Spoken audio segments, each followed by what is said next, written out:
There's a couple of video I have in this channel that focuses on showcasing how awesome Wukong at endgame levels, from a cheap immortal build to an umbral endgame build, they have one common thing, and that is how insane this Monkey King in terms of survivability. For those who are comparing Wukong against Inaros when it comes to damage mitigation, well, let me say this to you, Inaros is nothing compared to how much damage Wukong can mitigate. Invincibility is greater than damage reduction or healing. Well, that's the greatest thing about Wukong. When we talk about this frame, we only talk about his defiability. Little that we know, that with the right setup, Wukong is the best frame in the game. Immortality, plus million damage. Now tell me, why would this frame not be one of the greatest? Okay, you are asking your noob leader how to do this? Then, stick around, as I will give you the most insane setup for Wukong this 2019.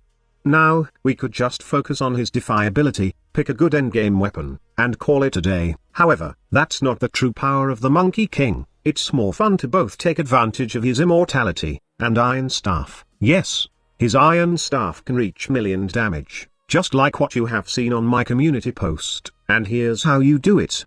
But before I discuss the ultimate Wukong setup, I would just like to say some things. First off, this is an endgame build, which means most of the things you will see here are maxed out, and I have maxed everything. It may take some time to have all stuff that I've included in here, but for those who have all of the required stuff, then go try it out later, and for those who don't have them yet, then refer to this video as a guide, as after watching this, you will have the knowledge on how to build the ultimate setup for Wukong. Okay, now let's begin. The first thing you need to know is that Gladiator mod's critical set effect does work with this setup. It doesn't need to be in your Iron Staff. What you need to do is apply it on your melee weapon and frame. Specifically, you need to add 3 of these mods on your melee weapon, and then add Gladiator Resolve on your Wukong build. By the way, for all those times I've played Wukong, I realized that he really doesn't need that much health at all. All you need to do is be wary of how many defy you use before safely recasting it in a safe spot, so you could maximize the full power of your invincibility. Instead of a large health pool, Wukong does need a large amount of energy, efficiency, plus some way to restore his energy, for you to maximize Defy's full potential. That's why I added Prime Flow, Hunter Adrenaline,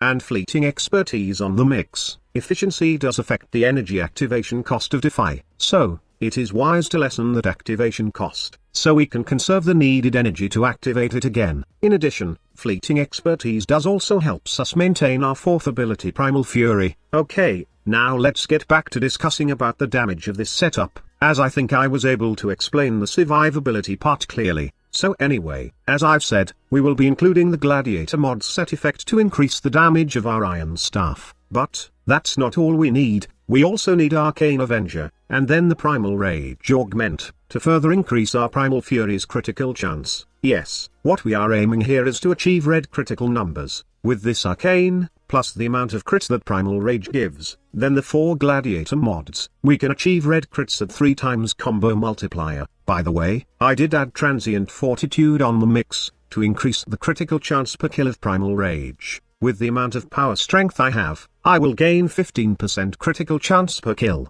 which is capped at 100%. I know that it don't actually increase the critical chance numbers, but this does help in maintaining the maximum critical chance that this augment provides. Other mods are pretty self-explanatory, like Narrow-Minded and Primed Continuity, which is obviously to lower the energy drain of both Defy and Primal Fury. Enemy Sense for solo plays, to help you in enemy pathing, and as well as locating enemies much easier in the map, but you can replace it with any mods that you want. And lastly, Steel Charge for the aura slot, as it does increase the damage of your Iron Staff, plus it will save you some former, as it's the default V polarity. One last thing, Arcane Fury is really not necessary for this setup, and this is not a 10 former build. This will only cost you 2 former, to put 2 V polarities on your Wukong. Now, red crits can already boost the damage of your Iron Staff by a significant amount. In fact, it will allow you to deal with level 100 plus enemies easily. However, beyond those levels, red crits are not enough for me, especially if there's Iximus units around. But don't worry, as still, you can easily kill these enemies with one simple addition to your setup, and that is, by utilizing the new feature that Melee 3.0 has to offer. With the Melee rework, not only that we can switch guns and swords smoothly, but we can also do the same for exalted weapons and our guns. How is this beneficial for Wukong then? The answer is pretty simple, and that is, we can add another damage boost to our setup, but only this time, it's not about red crits, but all about additional damage coming from the Condition Overload mod. Yes, I know that Iron Staff is not a status-based weapon, but remember what I've said earlier about switching from guns to swords. That is applicable on exalted weapons too. So basically, what we will do is use any guns that can proc a lot of status, like the Zakti, and then finish them off with our Iron Staff. Since we will be using the Zakti as utility, we just need it to have the highest possible status chance. As for the elements, it should be anything else aside corrosive. Okay, now with various tests, I find corrosive damage the best for Wukong's staff. This is the mod setup for my Wukong staff, by the way. It's min maxed, as you can see, with the sacrificial steel mod on the mix, to get as much critical chance. Now Zakti is not the only gun that are effective for this setup. Secondary weapon like the Maraditron, which can easily achieve 100% status chance, can also do good for this ultimate Wukong setup. The only downside of using this weapon, however, is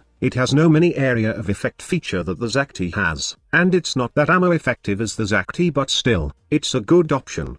The last piece of advice I can give you for this ultimate Wukong setup is using the Naraman focus, and making sure that you have power spike node. Well, you really don't need anything from the focus tree other than the one that can help you maintain your combo counter. So, for our immortal Monkey King, Naraman is the way. So that's it. That's how you create a setup for Wukong that can both be immortal and reach 1,000,000 damage with his Iron Staff. It's the complete Wukong build for now. Like always, I hope that you find this video informative. If you do, please do give this video a like, and subscribe to our channel. If you want to see more informative Warframe videos, thank you so much for watching. Squad Leader signing off.